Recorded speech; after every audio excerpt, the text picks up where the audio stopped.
નમસ્કાર વિદ્યાર્થી મિત્રો, કેમ છો? મજામાં? ફરી એકવાર આપ સૌનું સરસ્વતી ગ્રુપ ઓફ એજ્યુકેશન તરફથી ચાલતા આ ઓનલાઈન ક્લાસમાં હાર્દિક સ્વાગત છે. વિદ્યાર્થી મિત્રો, આજે આપણે ધોરણ 8 ચેપ્ટર નંબર 2 એટલે કે પાક ઉત્પાદન અને વ્યવસ્થાપન એના પાઠ નંબર 2 વિશે જાણકારી મેળવશે. અગાઉ આપણે પાઠ 1 ભણી ગયા. એમાં આપણે શું જોયું હતું તો કે કઈ રીતે પાક ઉત્પાદન થાય છે, ભારત કેવો વિશાળ દેશ છે, એમાં ખેતીનું કઈ રીતે ઉત્પાદન થાય છે. ઉપરાંત આપણે એક સ્ટોરી પણ જોઈ રહી હતી કે પેલી અને બુજો ઉનાળાના વેકેશનમાં એના કાકાના ઘરે ગયા તો ત્યાં એના કાકા ખેડૂત હતા, એ ખેતી કરતા હતા અને એને અલગ અલગ ઘણા બધા સાધનો જોયા, દાતરડું, હળ, કુહાડી, આ બધું. આ ઉપરાંત આપણે એ પણ જોયું હતું કે ખેત પદ્ધતિઓમાં મોસ્ટલી બે પ્રકારના પાક હોય છે, એટલે કે ખરીફ પાક અને રવિ પાક. ખરીફ પાક એટલે શું તો કે જે વરસાદી ઋતુમાં વાવવામાં આવે, મતલબ ચોમાસામાં જે પાક ઉગાડવામાં આવે છે એને આપણે ખરીફ પાક કહીએ છીએ. ત્યારબાદ રવિ પાક એટલે શું કે જે શિયાળામાં ઉગાડવામાં આવે છે એને આપણે રવિ પાક કહેતા હતા. એનો સમયગાળો આપેલો છે જૂન થી સપ્ટેમ્બર. યાદ કરો પેલો સેશન પાર્ટ 1, એમાં આપણે આ વ્યવસ્થિત ડિટેલમાં સમજાવેલું હતું. અહીંયા ખાલી તમને રીકેપ પૂરતું અહીં નાનું એવું પોસ્ટર બનાવીને સમજાવવાનો પ્રયત્ન કરું છું કે તમને પેલો સેશન યાદ આવી જાય, એમાં આપણે શું ભણેલા હતા. પછી આપણે પાર્ટ 2 થી શરૂઆત કરીશું. શું વાત કરી? બે પ્રકારના પાક, ખરીફ પાક, રવિ પાક. ચોમાસામાં, શિયાળામાં. સમયગાળો જૂન થી સપ્ટેમ્બર કોનો તો કે ખરીફ પાકનો. રવિ પાકનો સમયગાળો ઓક્ટોબર થી માર્ચ. ત્યારબાદ ખરીફ પાકમાં કયા કયા પાક આપણે ઉગાડતા હોઈએ છીએ તો કે ડાંગર, મકાઈ, સોયાબીન, આ પ્રકારના ઘણા બધા પાક આવે. રવિ પાકની વાત કરું તો એમાં છે ઘઉં, ચણા, આવા ઘણા બધા પાક તમે શિયાળાની ઋતુમાં ઉગાડી શકો છો. હવે આજે આપણે પાઠ નંબર 2 એમાં જોવાનું છે કે પાક ઉત્પાદનની મૂળભૂત પદ્ધતિઓ કઈ કઈ છે અને એની ઉપર કઈ રીતે વર્ક કરવાનું હોય છે, એ આપણે આજે પાર્ટ 2 માં જોશું. તેમાં તમને લાગે કે પાકને ઉછેરવા માટે સમયાંતરે અનેક પ્રવૃત્તિઓ કરવી પડે છે. હવે તમે જાણો છો કોઈ પણ પાક આપણે વાવેલો હોય તો ખાલી વાવી દીધો પછી પૂરું થઈ જતું નથી. અમુક સમયે ઘણી બધી પ્રવૃત્તિ કરવી, પાણી પાવું પડે, નીંદણ, દવા છાંટવી પડે, ઘણી બધી પ્રવૃત્તિ આવે. તો એ કઈ પ્રવૃત્તિ સાથે સાત પ્રવૃત્તિ અહીંયા તમને આપેલી છે, આ લાઈનમાં જ થાય, આમાં આડાઅવળું ચાલે નહીં, એક પછી એક આવી રીતે થાય. કઈ પ્રવૃત્તિ ચાલો આપણે જોઈએ. હવે આ પ્રવૃત્તિની પહેલા તો કહેવાય છે તો કે ખેત પદ્ધતિ કહેવાય. આ શું હોય તો કે ખેતરની પદ્ધતિ છે, પાક ઉગાડવાની પદ્ધતિ છે, જે આપણે આ સાથે સાથ જોશું. એમાં પહેલું તો કે જમીનને એટલે અથવા તો ભૂમિને તૈયાર કરવી. તમારે કયા પ્રકારનો પાક ઉગાડવો છે એ માટે તમારી જમીન કેવી હોવી જોઈએ એ પણ ખાસ મહત્વનું છે. જેમ કે મારે મગફળીનો પાક ઉગાડવો છે તો મગફળીના પાક માટે જમીન છે એ ફળદ્રુપ હોવી જોઈએ. તો એના માટે પહેલા તો તમારે ફળદ્રુપ જમીન તૈયાર કરવી પડે, ભૂમિને તૈયાર કરવી, આ પહેલું છે. કોઈ પણ જમીને આનો પાક ઉગાડી દીધો, આવું થાય, અહીંયા પાક ઉગ્યો, સ્વાભાવિક છે નથી ઉગવાનો. એના માટે પહેલું સ્ટેપ શું, તમારે કઈ જગ્યા હોવી છે અને એ જગ્યાએ કેવી આડેધડને તૈયાર કરી હોવી છે. એટલે પહેલું સ્ટેપ શું, જમીનને તૈયાર કરવી. ત્યારબાદ બીજું રોપણી. તૈયાર થઈ ગઈ જમીન, પછી જે તે પાક તમારે ઉગાડવાનો છે તો એના બી એમાં રોપો. નેક્સ્ટ કુદરતી અને કૃત્રિમ ખાતર આપવું. હવે પાક ઉગશે ક્યારે, જો એને વ્યવસ્થિત પાણી મળશે, એને ખાતર મળશે, ત્યારે એ મોટા થાય. જેમ કે પ્રાણીઓના મળમૂત્ર, આ ઉપરાંત ફળ, શાકભાજી હોય એના છાલનો જે કચરો હોય, આ બધો આપણે ભેગો કર્યો હોય એને કુદરતી ખાતર બનાવેલું હોય એ પણ ચાલે. ખાતર નાખ્યા પછી તો કે સિંચાઈ, પાણી. ખાતર તો આપી દીધું પણ સાથે સાથે પાણી પણ શું છે, જરૂરી છે. જેમ કે આપણે જ આપણી વાત કરીએ, આપણે શું ખાલી જમી લઈએ એટલે ચાલે, પાણી પણ એટલું જ મહત્વનું છે જેટલું જમવાનું છે. કદાચ એક ટાઈમ તમને જમવાનું નહીં આપે તો ચાલે, પણ શું આખો દિવસ પાણી નહીં આપે તો ચાલશે? આખી પરિસ્થિતિ ખરાબ થઈ જાય. એટલે સિંચાઈ શું છે, ખૂબ જ અગત્યની છે. નેક્સ્ટ નીંદણથી રક્ષણ. હવે જેવું તમે પાકને પાણી આપશો ને એટલે પાક ઉગવાનું ચાલુ થશે, પણ એની સાથે સાથે બીજો વધારાનો પાક કે જે આપણા માટે જરૂરી નથી, જેને આપણે નીંદણ કહીએ છીએ, એ પણ ઉગશે.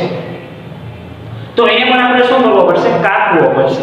એટલે એ અમુક સમયાંતરે પાણી આપ્યા બાદ છોડ ઉગશે, એની આડે નીંદણે ઉગશે.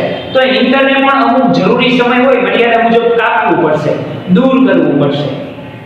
કારણ કે એમાંથી આપણે દૂર કરશી તો એ આપણા પાકમાંથી ભાગ નહીં પાડે, નકર આપણે જે ખાતર આપશી ને એમાંથી ભાગ પાડશે, પાણી આપશી એમાંથી નહીં ભાગ પાડશે જો નીંદણ હશે તો. પણ જો આપણે એને કાપી નાખશી તો કાંઈ પ્રશ્ન છે નહીં. ત્યારબાદ લણણી. હવે તમારો પાક ઉગી ગયો તો એમાંથી એને તમારે વાઢીને કાપવાનો છે. મગફળી હોય તો વીણવી પડે, હળદરથી આપણે કાઢવું પડે, કપાસ હોય તો વીણવું પડે. તમે જાણો છો અલગ અલગ પાક હોય, અલગ અલગ પાકની લણણી હોય એ કરવાની થાય. અને એ લણણી કર્યા બાદ એને વ્યવસ્થિત સારી એવી જગ્યાએ કે જ્યાં એને વધુ પડતો તડકો ન આવે, વધુ પડતું પાણી ભેજ ન અડે એવી જગ્યાએ સંગ્રહ કરવો પડે. જો આ વસ્તુ ખાસ મહત્વની છે. જો કે મહત્વની તો બધી વસ્તુ છે, પરંતુ આપણે આટલી બધી મહેનત કરી હોય તો પછી શું કામ આપણે પાકને બગાડવો? શું કામ વ્યવસ્થિત સંગ્રહ જગ્યાએ ન રાખવો?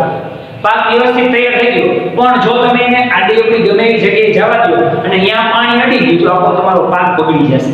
આખી તમારી પહેલેથી મહેનત બગડી જશે, મહેનત માથે પડશે. અને પાકનું એટલું ઉત્પાદન એની લીધે તમને એટલો પૈસા નહીં મળે, કારણ કે જો ભેજ ને ઓછશે એટલે પાક બગડવાની શરૂઆત કરશે.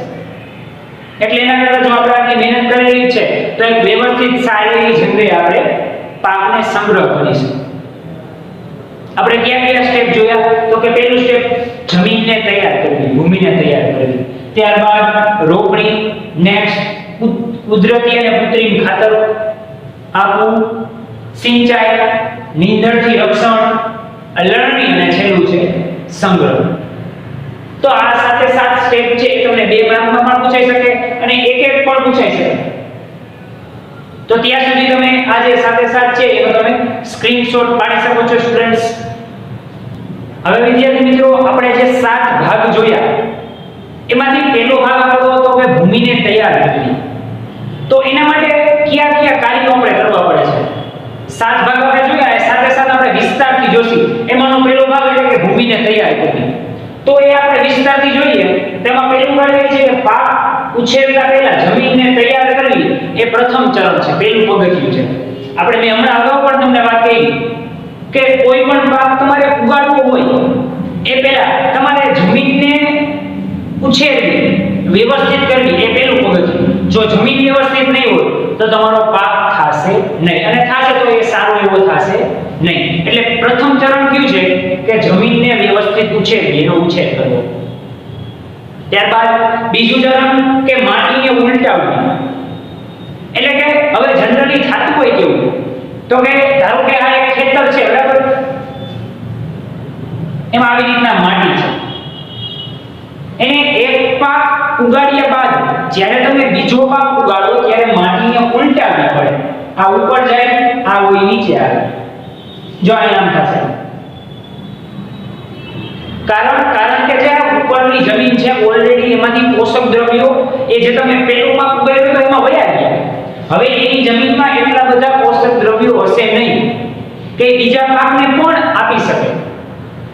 એટલા માટે શું કરવું પડે?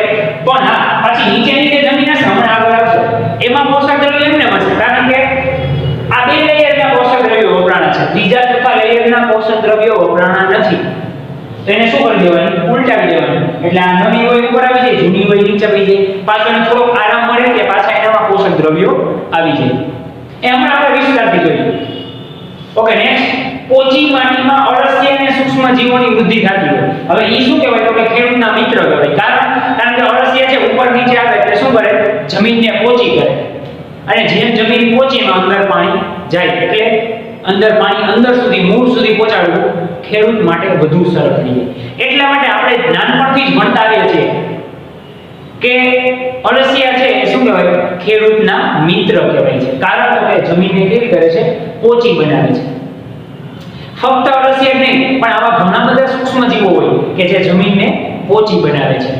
ત્યારબાદ માટીમાં તમે જાણો છો કે ઘણી બધી વસ્તુઓ હોય, કઈ કઈ ખનિજ હોય, પાણી હોય, વાયુ હોય, ઉપરાંત ઘણા બધા સજીવો હોય. આ બધું માટીમાં અંદર હોય છે. અલગ અલગ કેટલા પ્રકારના ખનિજો અંદર રહેલા હોય, જે આપણે યાદ કરો ચેપ્ટર નંબર 4 એટલે કે ધાતુઓ અને અધાતુમાં ભણી ગયા કે જમીનમાંથી કેટલી બધી વસ્તુઓ નીકળે છે. કોલસો, પેટ્રોલિયમ બધું લાખો વર્ષો સુધી પ્રક્રિયા થઈને જમીનમાંથી નીકળે. તો બધા ખનિજ થયા. પાણી પણ નીકળતા હોય, ઘણા બધા ગેસ, વાયુ પણ નીકળે. આ બધું જમીનમાંથી મળતું જ હોય. નેક્સ્ટ કે આ ઉપરાંત ઘણી બધી મૃત વનસ્પતિ તથા પ્રાણીઓ પણ જમીનમાં વિઘટન પામે છે અને એમાંથી પોષક દ્રવ્યો મેળવતા હોય.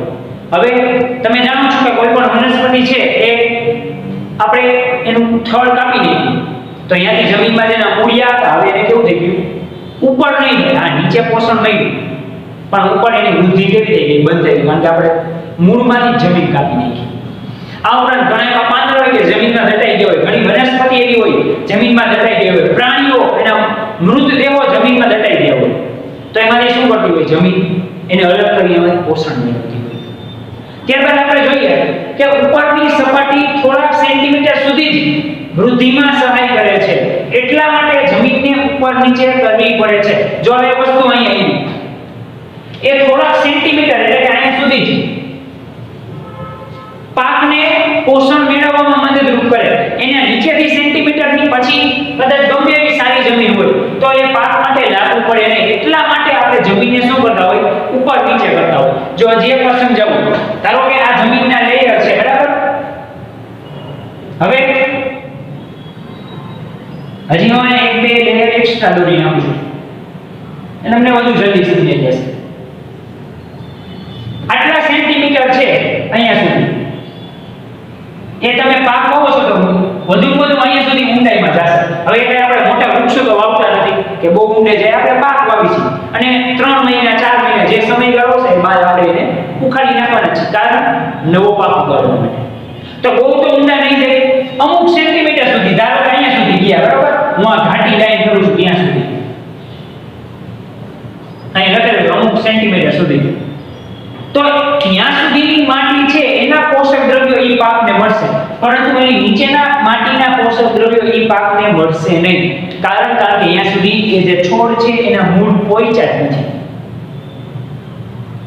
સમજાણું? તો હવે આટલા જમીનના ઉપરની જમીનના પોષક દ્રવ્યો યુઝ થઈ ગયા બધા માટીના. હવે એ જમીન કેવી થઈ ગઈ, સાવ કોરી, એમાં હવે પોષક દ્રવ્યો છે નહીં. આ એના જેવું તમને સવારથી કામ કરાવડાવે, સાંજ સુધી કામ કરાવડાવે, પાછું સાંજે એમ જ કે બીજા વર્કરની બદલે તમને જ કે આલો રાતથી સવાર સુધી તમે જ કામ કરો. તો હવે તમારામાં શક્તિ હોતી નથી. તો હવે રાતપાળીનો કારીગર કોણ હોય, કોઈ બીજો હોય, એ આખી રાત કામ કરશે, કારણ કે એને આખી દિવસ આરામ કરેલો છે. પાછું આ બીજા દિવસે તમે કામ કરી શકશો. શું કામ?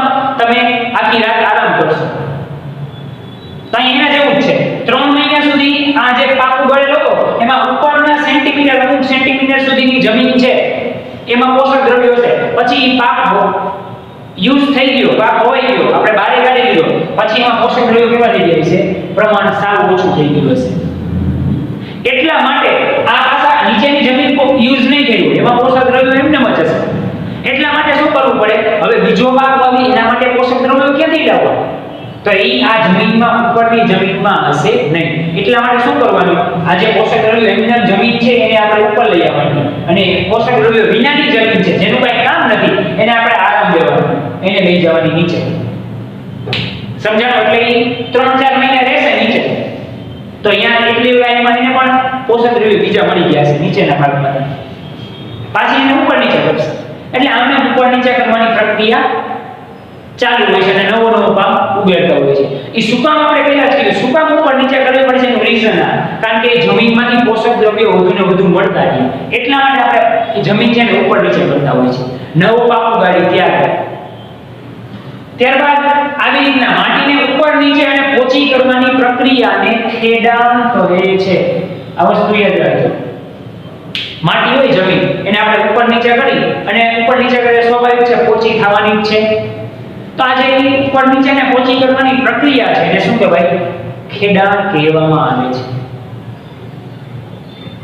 નેક્સ્ટ આપણે આગળ જોઈએ, આ ખેડાણની પ્રક્રિયા તમે હળ ચલાવીને આ પ્રક્રિયા કરવામાં આવે છે. તમે જાણો છો પહેલાના જમાનામાં લાકડાના હળ હતા કે બળદની પાછળ બાંધી દેવામાં આવે, પાછળ ખેડૂત ચાલતો હોય અને આખી ખેતર છે ખેડાઈ જતો. પરંતુ હવે તમે જાણો છો કે લોખંડના હળ આવી ગયા, ઉપરાંત બળદની બદલે ટ્રેક્ટર આવી ગયા, જે આખા દિવસનું કામ હોય એ 2 કલાકમાં આખા દિવસનું કામ થઈ જાય, આખું ખેતર ખેડાઈ જાય.